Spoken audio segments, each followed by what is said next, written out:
राजनीति में जब विकास और सुशासन की बात होती है तो योगी आदित्यनाथ का नाम सबसे पहले आता है।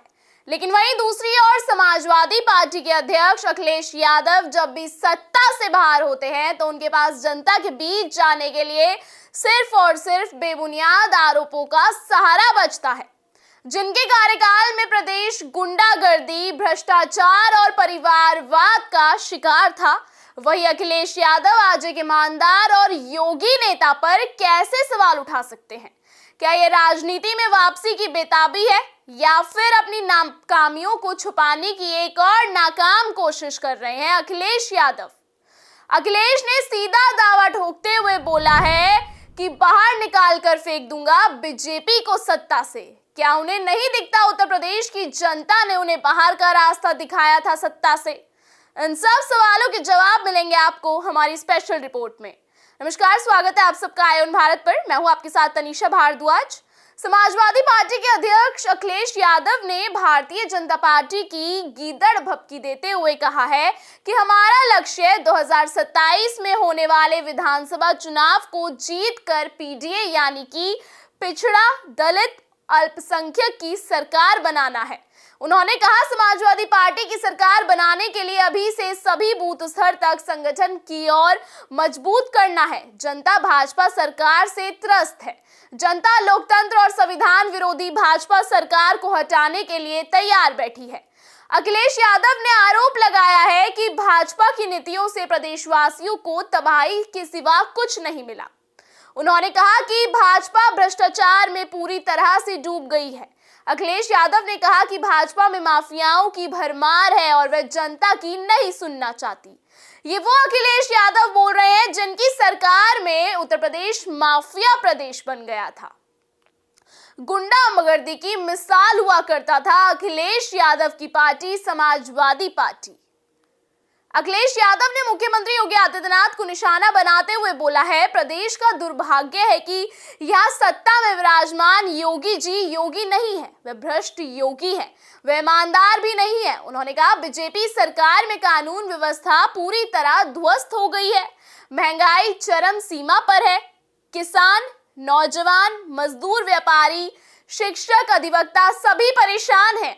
शायद अखिलेश यादव से कुछ गलती हो गई है, वो भ्रष्ट खुद को बोलना चाह रहे थे पर बोल उन्होंने योगी को दिया। अखिलेश कैसे सीएम योगी पर भ्रष्ट का आरोप लगा सकते हैं? शायद वो भूल गए हैं उत्तर प्रदेश में राम मंदिर, महाकुंभ के जरिए विश्व को सनातन की ताकत दिखाना, संभल में हालत को संभालना, सब कुछ तो योगी ने किया है। हाँ, शायद अखिलेश की राजनीति का भांडा भी योगी ने सरेआम फोड़ डाला है, इसलिए अखिलेश भी अरविंद केजरीवाल और ओवैसी की तरह बौखला गए हैं। तभी तो एक योगी पर ऐसा आरोप लगा बैठे हैं जिन्होंने भगवा रंग पूरे प्रदेश में लहराया, और अखिलेश बौखलाए भी क्यों ना। हिंदुत्व को नई पहचान मिल रही है, माफिया मुक्त हो रहा है हमारा उत्तर प्रदेश, तो अखिलेश कैसे देख सकते हैं? क्योंकि उन्हें तो सिर्फ अन्य समुदाय का दुख दिखता है। अब उत्तर प्रदेश की जनता के सामने सच आ गया है तो अखिलेश को ये चीज पसंद नहीं आ रही है। कोई अखिलेश को शब्द और अपशब्द में फर्क सिखाए। अखिलेश यादव आगे बोलते हैं कि समाजवादी पार्टी के पास डॉक्टर राम मनोहर लोहिया, बाबा साहब अंबेडकर की विचारधारा और नेताजी मुलायम सिंह यादव के संघर्ष की विरासत है। उन्होंने कहा, सामाजिक न्याय की लड़ाई समाजवादी ही लड़ते रहे हैं और आज भी संघर्ष जारी है। हाँ, देश की जनता भी मानती है कि समाजवादी पार्टी के पास विरासत है, लेकिन क्यों अखिलेश यादव ईमानदार नेता के ऊपर ऐसे सवाल उठाकर समाजवादी पार्टी को बेबुनियाद पार्टी साबित कर रहे हैं?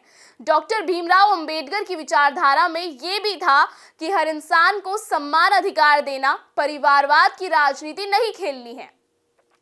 जो प्रदेश को ये बता रहे हैं कि हमारे पास महान लोगों की विरासत है, तो क्यों खुद अपनी विरासत की मिट्टी पलित करने पर तुले हैं?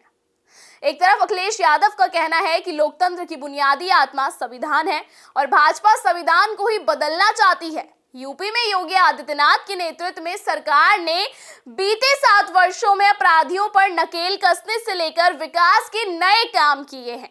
जहां पहले यूपी की पहचान गुंडाराज और भ्रष्टाचार से होती थी, वहीं अब राज्य विकास की राह पर तेजी से आगे बढ़ रहा है। योगी सरकार के कार्यकाल में यूपी में कई मेडिकल कॉलेज खुले, एक्सप्रेसवे बने और गरीब के लिए घरों का निर्माण हुआ। हाल ही में इन्वेस्टर्स समिट में योगी सरकार ने हजारों करोड़ के निवेश को राज्य में लाने का काम किया है। क्या ये विकास कार्य किसी भी रूप में भ्रष्टाचार की ओर इशारा करते हैं या फिर यह विपक्ष की झुंझुलाहट है जो जनता का ध्यान खींचने के लिए बेबुनियाद आरोप का सहारा ले रहे हैं? जब अखिलेश यादव मुख्यमंत्री थे तब यूपी की कानून व्यवस्था पर सवाल उठते थे। मुजफ्फरनगर दंगों से लेकर यादव सिंह जैसे भ्रष्टाचार के मामले समाजवादी पार्टी की सरकार के दौरान चर्चा में रहे हैं। अखिलेश यादव संविधान की सुरक्षा पर सवाल उठा रहे हैं। अखिलेश यादव के पास योगी सरकार के खिलाफ बोलने के लिए कोई ठोस मुद्दा नहीं है, इसलिए वे बेबुनियाद आरोप लगाकर खुद को राजनीति में बनाए रखने की एक नाकाम कोशिश करते नजर आ रहे हैं। यूपी की राजनीति में इस तरह के आरोप प्रत्यारोप नए नहीं है, लेकिन आखिर में जीत सत्य की होती है और जनता तो हमारी जनार्दन होती ही है। तो ये थी हमारी स्पेशल रिपोर्ट। इस तरीके की खबरों को देखने के लिए बने रहिए आयन भारत के साथ। Next package.